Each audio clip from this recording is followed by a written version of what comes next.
We're live on the old Tiki-Toki as well. We're at your BFBS and we're with Laura Willoughby MBE. Congratulations for that. And we've got a table full of drinks and we've got Jess, Sean and Ricky in to have a little taste test for us. So, Laura, over to you. What are we going to try first? Well, I thought we'd start with sparkling wine. There was some debate about where we should start. Just be pancake. Oh, there she's done that before. Look at that. Yeah. So, this is Noughty. You'll find this in a lot of the supermarkets. It's a What's it called? It's called Noughty, Noughty. Nice, okay. Which is made by Amanda Thompson, who used to be a radio journalist herself. Who? Sorry? Amanda Thompson, who used to be a radio journalist herself. Ah, okay. And is this, when you get, so if you're going out, what would you drink? Do you have like a favourite tipple? Non-alcoholic, we're talking. Yeah, I tend to go for beer quite a lot. I never used to be a beer drinker when I was drinking, but I now really appreciate a really good alcohol-free beer.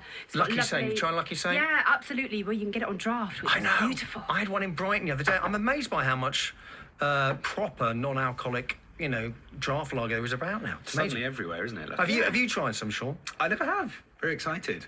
Yeah, so, well, let me start with sparkling wine, because we can talk about, because we've actually got some Lucky Saints, we can talk about it when we get there. So let's introduce this one then. So it's in a tumbler, so unfortunately you would normally have it in a beautiful glass.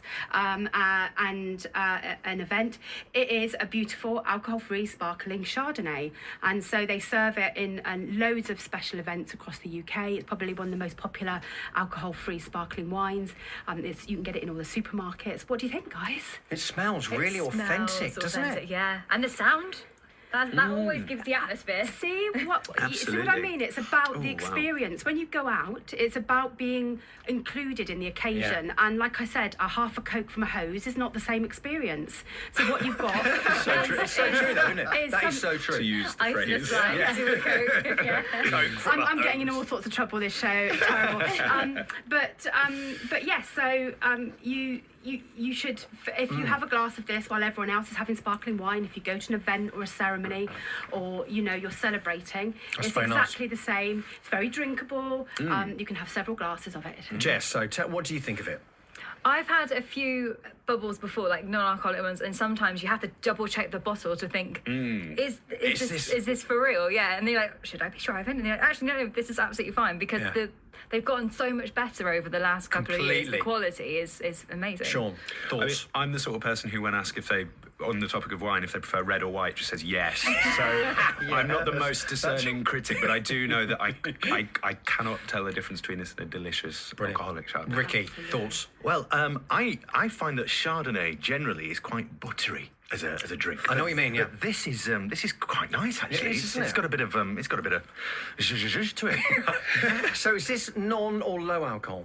So everything I've brought is 0.5 and below, so I don't need a license to sell it. It's all alcohol free. You eat many things during the day that have that much alcohol in. So you're all perfectly good. So there's just some descriptors the government are consulting at the minute, because they're very old-fashioned, but 0.5% and below world over is alcohol-free. Brilliant. And we've got Christmas coming up, everyone's driving, everyone's got those occasions where you've got to go out, you've got to be able to, you know, just...